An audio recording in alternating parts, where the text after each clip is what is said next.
Hello, friends. I hope that the last two videos I did for you on aggregate demand helped you out a little bit in understanding, the notion of aggregate demand. Remember, what we're trying to do is build a model.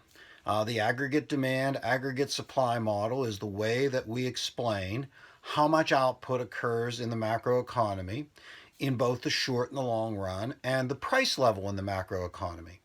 Now, the level of output is what's going to be instrumental in the level of employment. More output, more employment; less output, less employment. And the price level is going to determine inflation. And these are the big measures of economic health that we're interested in.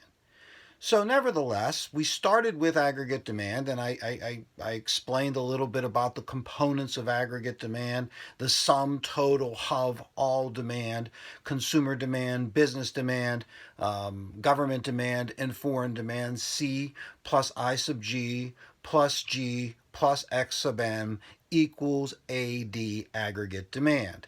And we also said that there was an inverse relationship between the amount of aggregate demand and the overall price level. At higher price levels, there tends to be less demand, and at lower price levels, there tends to be more demand. We said that there were three reasons in the textbook for that, but that was something that you should look at, to some extent, but not worry a whole lot about. What you would be more interested in is shifts in that aggregate demand, changes in consumption, changes in investment. So if you hold price level constant, right, what could make consumption increase, or investment increase, or government increase, or foreign spending increase or decrease? Because those things are going to impact the macroeconomy.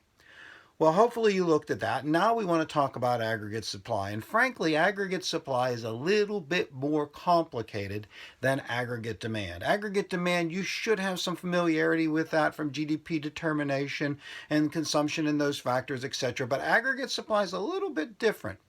Now, aggregate supply is the total amount of GDP that businesses produce at any given time.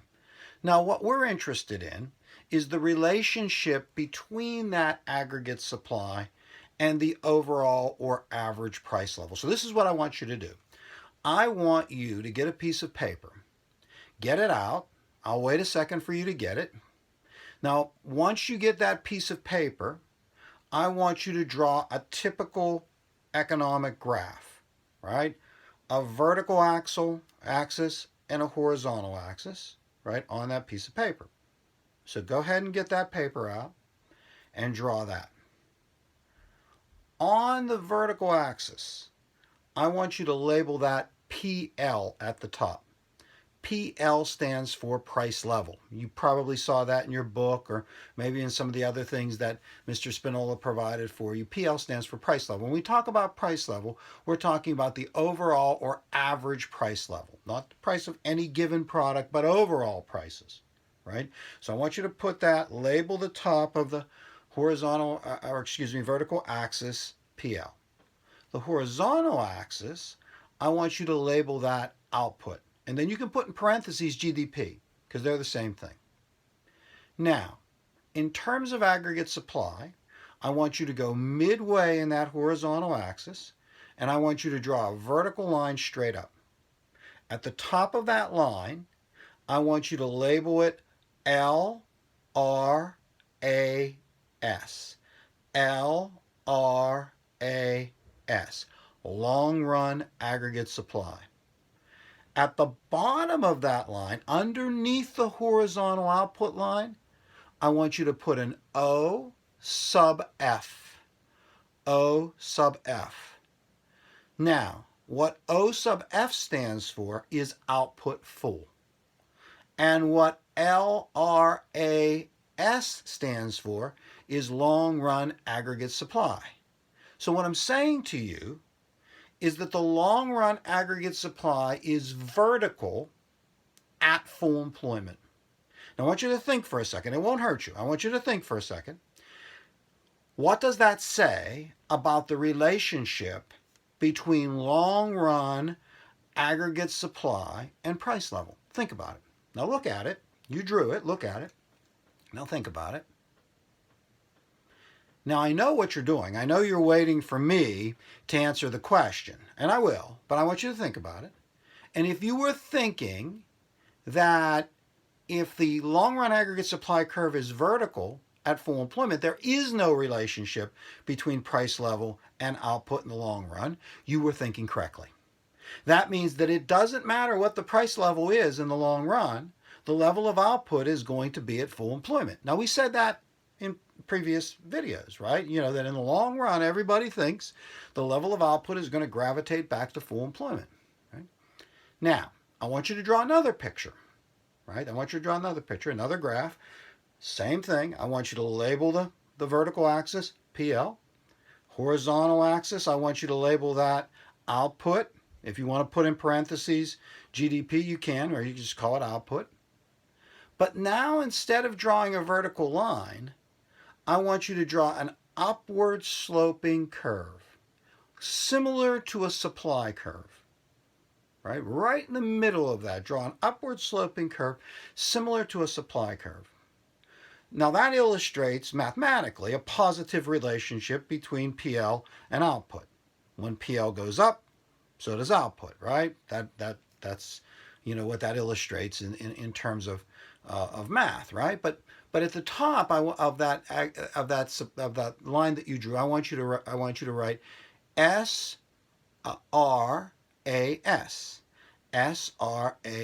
short run aggregate supply.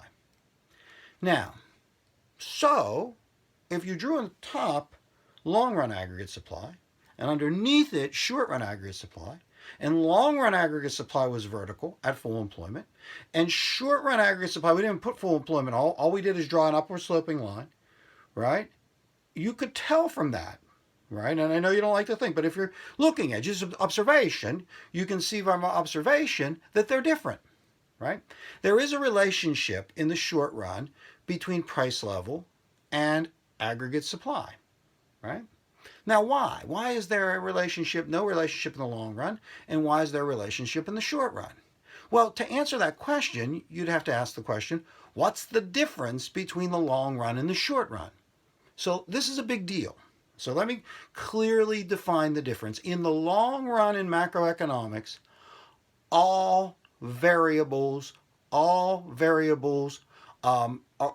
flexible. I shouldn't say it that way. I should say all prices, wages, everything is variable in the long run, right?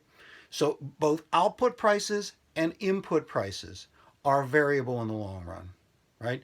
All of them can change. Flexible wages, prices, interest rates, everything in the long run, right? In the short run, the difference between the long run and the short run is in the short run, output prices are variable, but input prices are fixed. Let me say it again. In the short run, output prices are variable, but input prices are fixed. So you might say, well, what's the difference, right? Well, here's what I want you to do. I want you to, underneath your short run curve that you drew, I want you to put the following letters. ATC. ATC. Now I want you to think back to microeconomics. What did ACT stand for? Average total cost. Now in macroeconomics, we call that the per unit cost of production. The average total cost of production. Now, what goes into the average total cost of production? Well, you might say, well, listen, if I'm producing a product and, I want to know the average total cost, then all of the inputs that go into producing that product go into the average total cost of production. So let's put a number on it. Let's put ACT equal to 50 cents. So what constitutes that 50 cents? Well, if this is any indication, 2/3 of that 50 cents of average total cost for most industries is labor. Right? The other third would be other things, utilities, whatever the case may be. But these all go into the average total cost. The per unit cost of production, the average total cost are the exact same thing. So in the short run in macroeconomics, what we're saying is every firm's average total cost per unit cost of production is fixed.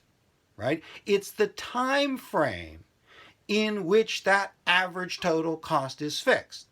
Now, I know some of you are going to think, wow, gee, come on, that can't be that long. Now, obviously, some average total cost can, or some costs can change more quickly than others, but we're saying the reasonable time frame, right, that it takes for the average total cost, or input prices to change, would be the short run. And sometimes we put it this way: it's the time frame in which nominal wages are fixed.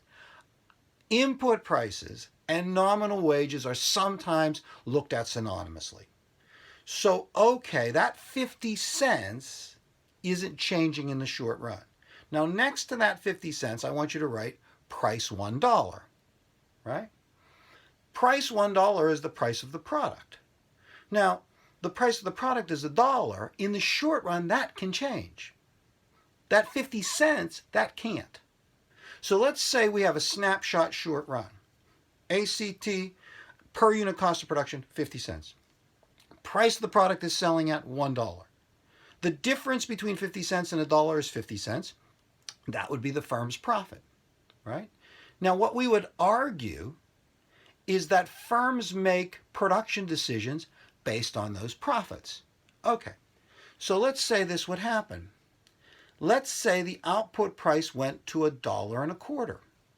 What would happen to the profit? Well, it'd go up to 75 cents. Let's say the output price went down to 75 cents. What would happen to the profit? It would go down to 25 cents. Now, what we argue is when profits increase, firms tend to produce more. And when profits decline, firms tend to produce less. So now look what would happen if overall price level would go up. Output prices would go up in the short run.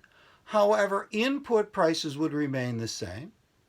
As a result, firms' profitability would expand, and they would expand their output.